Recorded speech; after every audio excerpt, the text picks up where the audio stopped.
Welcome to Diamond.Standard.Gaming.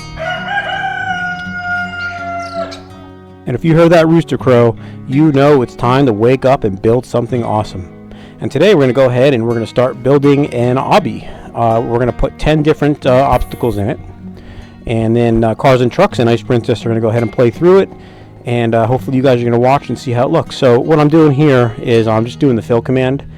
So I need to clear out a big flat area for my obstacle course. So this is the command right here, /fill, tilde, tilde, tilde, and then I do tilde 40, tilde 10, tilde 40. Now, for whatever reason, the first time it worked fine. And then when I went to do it a second time, it didn't work. It kept saying that error there. You see it says cannot place blocks outside the world. So, and pretty much what that means in Minecraft is that it's outside of the render distance of Minecraft. So I don't know why it had that issue, because I did the command successfully the first time, but the second time I could not do it. So what I do is I go ahead and I use the the second part of the command is tilde 20 instead of tilde 40, and then that way I do that twice, and then that's essentially what that's doing, is clearing me out an area at the level in which I stand at. That's 40 in length and 40 in width and 10 blocks tall. So after trying it a whole bunch of times and I just couldn't get it to work, I even ran up 40-50 blocks, went over to the right 40-50 blocks to make sure everything was drawn in Minecraft, came back, tried the command again, did it a handful of times, it didn't work. I finally gave up and I just said, well, let me just do this command here a couple of times. So that, for whatever reason, was able to work now. And I'm sure when I come back in and try to do that command again, it will probably work. I just don't know what happened this time around. Once I get a big area cleared out, I clear out some low areas, including this one here, but I wanted to show you this first. So this was just a really neat cavern that I found that was maybe just 10 blocks below the surface. And it's giant. It's a giant cavern. Now, everything looks bright, like it's daylight in here, because if you see off to the right, I have that little like eyeball that's showing, which means I have night vision, so everything's showing up like it's bright day in here. But it was just really impressive that this giant cavern that's probably goes down to about -20 or so in the y coordinate was that close to the surface of the ground where I'm building my obby. So and I do use this later on in my obstacle course. So once I'm all done with those clear commands, I have this big giant clear area that's 80 by 40 blocks wide. Alright, and then let's get started with the obby. So I just pick a corner out, which is like the bottom left corner of the larger shot you just looked at there, and that's where I pick to be the start of my obby. So I just put a big giant green X just to make it clear when the players are playing, where exactly they're going to start. X marks the spot, right? So that corner is where we're going to start. Now, I actually only did get through, I think, 6 or 7 obstacles in this video. It just took so much longer than I really expected. It probably took over 3 hours, maybe close to 4 hours to do what I got done. So I was able to actually get this whole thing cut down to about 22 minutes, just showing you the really important parts. And there's still more to build, so I will be doing that in a second video. So what I'm doing here is I'm going to start with like a lava parkour course. So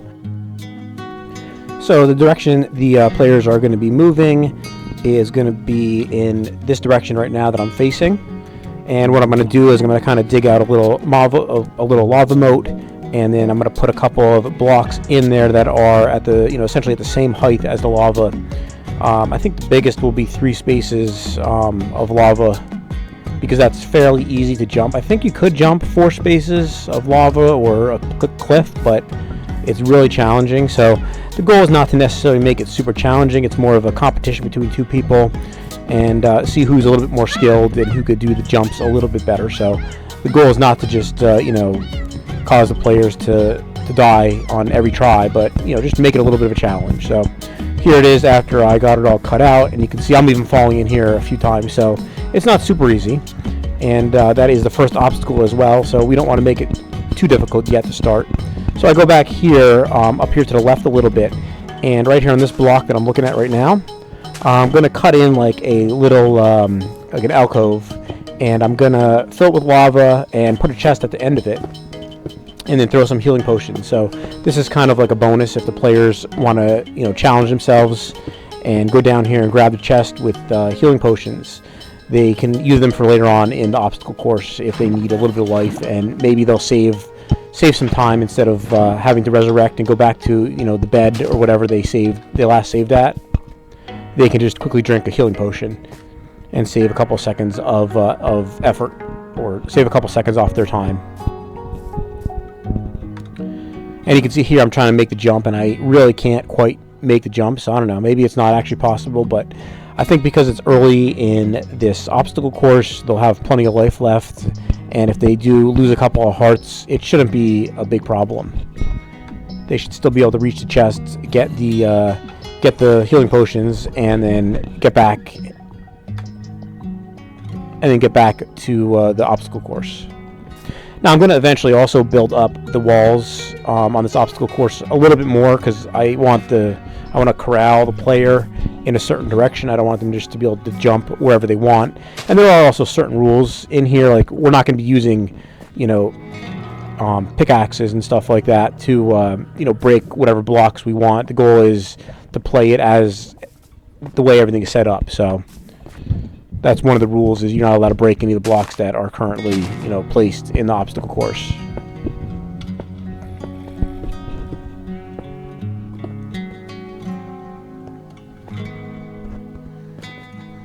And just boxing it in here a little bit.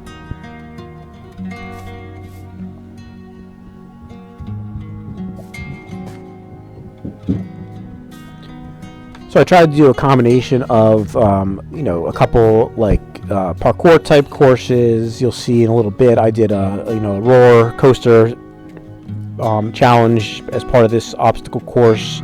I did a vertical wall, you'll see shortly. I made a couple mazes, an underground and above ground maze. And then I do need 3 or 4 more, so I don't know what I'm going to do for the last 3 or last 4, but I'm sure once I get back to the video it'll pop in my mind pretty quickly. And here you can see I'm just failing left and right, jumping in the lava. Right now I'm in creative mode, so I'm not dying, so that's good. But again, this is optional. They don't have to actually come down here and grab this stuff if they don't want to. If they're feeling lucky, they can come on down and see if they can get some healing potions. Alright, there I threw the chest in, and I didn't show you, but there are healing potions in there now. And again, I tried again, still couldn't make the jump. Okay, then I go ahead to the end of the obstacle course here, or the end of the first obstacle, I should say. Okay, and then for the next obstacle, I'm going to do kind of like a climbing wall. If you kind of remember back in the day of old platformers, you maybe were climbing up like a castle wall or something. That's kind of where this idea was inspired from. So I start right there with a wall that's maybe, I don't know, 20 blocks high or so. And I was going to start with big stone blocks like this, and then I decided to go with like a wood slab. And I'm just kind of building like little, I don't know what you call them, pedestals or ledges to jump on and make your way up to the top. Placing the ledges was a little tricky because you had to be careful where you placed the higher ledges. If you put them in the wrong place, you would have ended up blocking your jump from the lower ledges, and then you would have made getting to the top of the wall impossible. So you'll see here, I not only make it like vertical, I also kind of make it go 1 or 2 deep into the wall. So there's what my finished vertical wall looks like right there. And you can see right here in this area is where I put the like the indentation into the wall, and then up here this opening is where you're going to exit this wall at. So that finishes up our second obstacle in this obstacle course. And you can see here I'm trying to jump up the wall here and see if I can make it.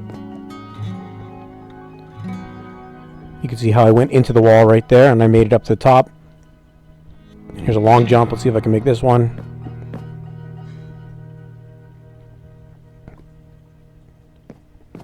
And I made it, and I got to the top of the wall right here.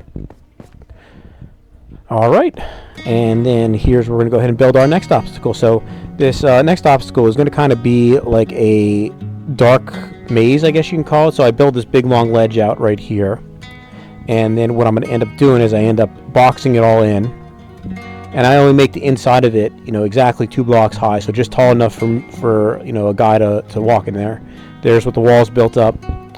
And then in a second here, there it is with the roof on it.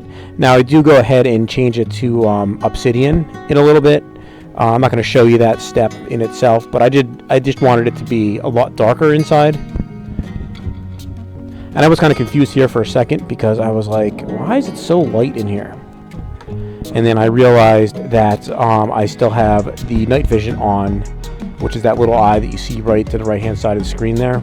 So if you ever do get night vision or some other commands stuck on, this is what you do to clear all your effects. It's just /effect @p clear, and that'll clear any effects that you have set on your character. You can see as soon as I clear that, it does get a lot darker, and I go ahead and I fill a couple of the little holes that I made here. You can see it's much darker now. And you'll see once I go ahead and close this up completely, it's really, really dark. And that's kind of the goal of this obstacle, is really, not really a difficult maze, but just kind of a really dark area where you kind of have to feel your way around. So for this, I do need some command blocks. So I do this command /give @p command _block, and that will go ahead and give me a command block. And then I go and place the command block right there, and on top of it, I just put a pressure plate.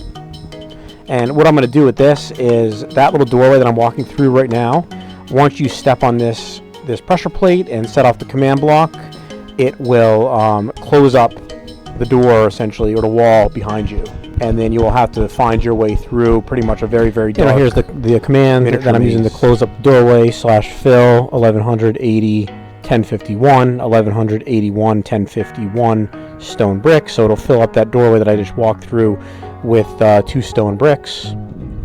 When you step on the pressure plate, and you can see there I step in, it gets dark because the doorway was closed behind me. And that is that, just double checking it there to make sure that it works.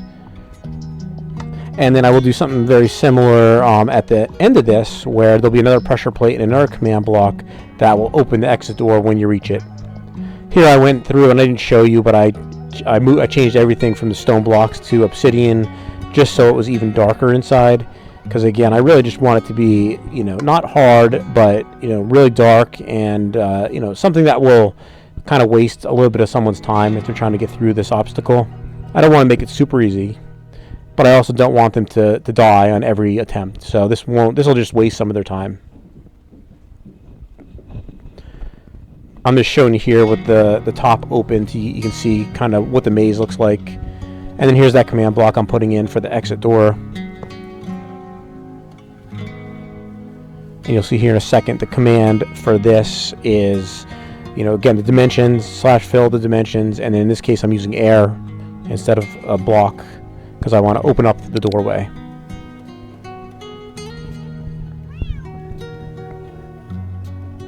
So just to test it out, I go ahead and throw some obsidian in that doorway, step on the plate, and you can see it pops open. And I can then get out, or the player, whoever's playing this obstacle course, that can then get out and move on to the next obstacle.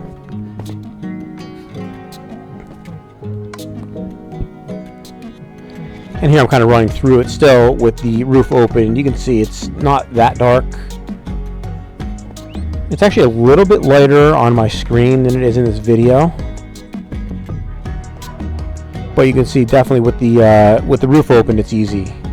I'll show you here in another second with the roof closed, and you'll see how dark it is. And again, it is a little bit darker in the video than it is on my screen, so it might look impossible on the video, but while I'm playing it, it is possible. So yeah, here we are.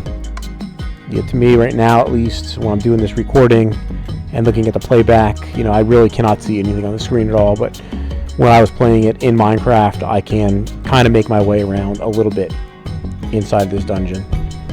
And that's the goal. I don't want it to be completely black, because that would be impossible. And I could see Ice Princess and Cars and Trucks just getting really frustrated, and I don't want to do that to them.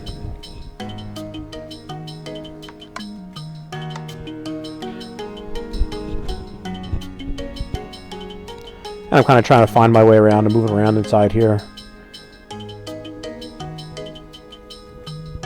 And you'll actually be able to see the pressure plate because it's the pale birch wood or whatever or a pale oak, so it is a lighter color. So when I do get to it right there, you do kind of see that on the ground. Alright, but the next step of our obby here is going to split into two paths. So you can either go straight ahead this way, and that's going to be like another lava parkour, or you can go this way over here, and this is going to be a giant pool of water that you're going to jump into. And the goal is to kind of trick people and make them take the giant pool of water away instead of the lava away. But the next obstacle after the pool is going to be a giant room of creepers. So the goal is to kind of trick the player to take the easier way so that they then have the more difficult obstacle next. So here it is finished. This is the lava parkour, and you can see there's really just two like floating blocks to jump on to get down to this platform, and you can see I did fall in the lava there, and then you kind of get out here to exit over here on this side.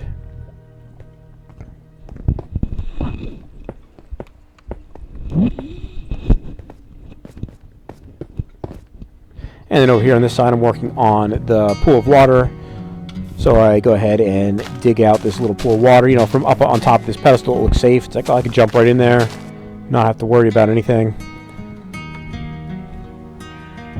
So what I do here, I build the wall up a little bit, but you'll see in a second, I use a lot of bedrock because I'm going to have like a giant room full of creepers, and I don't want them to be able to blow up my obstacle course.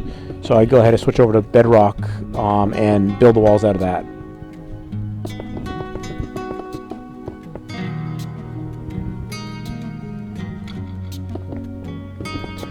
And here it is. Here is the room that is now finished with all of the. It's an open roof room, but you can see all the creepers that I have in here. You can see the bedrock walls I have that will contain them all.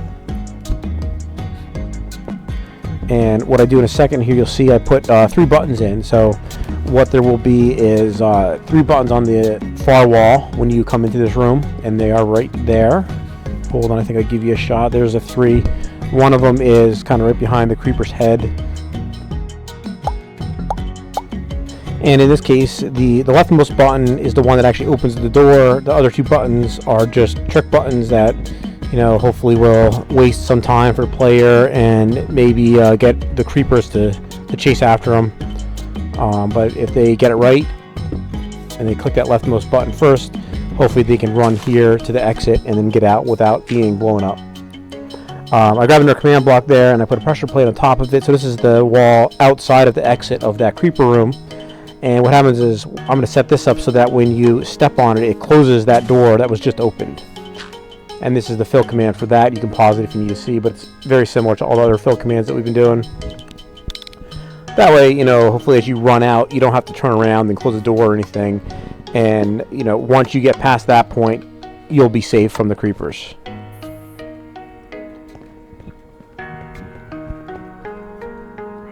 So here, just to test it out, I go ahead and open the button up, and you can see there's a creeper there who ends up escaping. Step on that pressure plate on the outside of the door, and it does close up that door right away. And then I just kind of put a little landing here because I'm going to put a little wall that goes around this area here before you get to the next obstacle course. I think once I'm all done with this obstacle course, I'll end up having like a bed at the exit of each obstacle, and that'll kind of give you a place to save it. That way if you were to die on the next obstacle for whatever reason, you will spawn right there. So here's a look from the top of the maze, the 2 paths you can take. So here's the water path. You can see I jump in here. Now this is still in creative mode, so you know the creepers aren't coming after me like they would when people are actually playing this obstacle course. But you can see, you'd be kind of surprised. You jump up here and you see all these creepers, and you got to figure out what to do. And all right, and then our next obstacle is going to be a minecart obstacle. So what we're going to have here is we're going to have 3 separate tracks that you can take. One track is going to be the right way, and the 2 other tracks are going to really just take you back to the start of the train tracks, pretty much right where I am right now. And there's really no clues, so this is pretty much just a random guess. You know, pick a track and hope you take the right one. So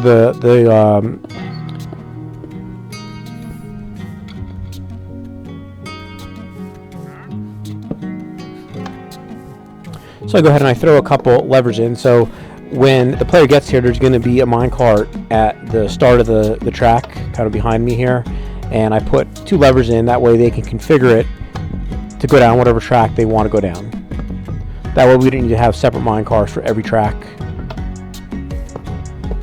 We probably will need more than one, because if they do pick the wrong one and they don't get the minecart back, or something happens to it, they'll kind of be out of luck. But I can always add a chest in and put a bunch of minecarts in there if I have to. I put a sign right there. You can see choose carefully. Just giving them a little hint. Right here we have a top view of our 3 rails that you can take. If you take the leftmost rail right here, that kind of takes you up that hill and then across a big zigzag, and then you end up right where the cart is right now, and it'll actually fall down and kind of fall right into this area here, and then I'll have a doorway here, so it takes you right back to where you began. If you take the middle track right here, it takes you underground into that underground cavern that I kind of showed you at the beginning. So it kind of just takes you down there. There's a pit of water where you can jump into, and then to get back I put like a water column with soul sand in it, so it kind of lifts you back up to the surface, and that also takes you back right here to the same spot. And then really what you want to do is you want to pick the third or the rightmost track, which you can't see, it's kind of underneath where the minecart is right now, but if you do that, it's really short. It just turns the corner here, and then that takes you to the next obstacle, which is an underground water maze. So this is the top leftmost track. You can see here's the zigzagging tracks, and eventually I'm going to block that in or do something with it so you can't see the rest of the obstacle course when you're up here. And here is if you take the middle track. So this is one shot from the cavern down below, and here's another shot. And then here's kind of a little platform I built. This is in that cavern. And then here I show you kind of the water column that I built with the soul sand. So here's the water. Now if you're in survival mode, like I am here, you can see my oxygen is running out. I had to modify it a little bit because it was so deep in the ground. I couldn't actually get to the top without having like water breathing or something like that. So I actually made it go just a little ways up the water column, and then what I did is I cleared out all the water and then added in a ladder so you can climb up the rest of the way. This view right here is the underground water maze that I built, so this is the next obstacle. And again, not really that difficult, just a couple paths to take, and if you're not quick enough, you will eventually run out of air. Alright, and then this takes us to our 6th obstacle, our last obstacle that we complete today, which is just a hallway of dispensers that shoot arrows at you and tripwires to set them off. So again, not so difficult to beat. I think most people will probably know how to defeat this obstacle here. And yeah, that is all we have built so far. So I'm hoping to add 3 more obstacles to this, and then we will let Cars and Trucks and Ice Princess play and see who can get the better time. So thank you so much for watching today, and until next time, have a great day.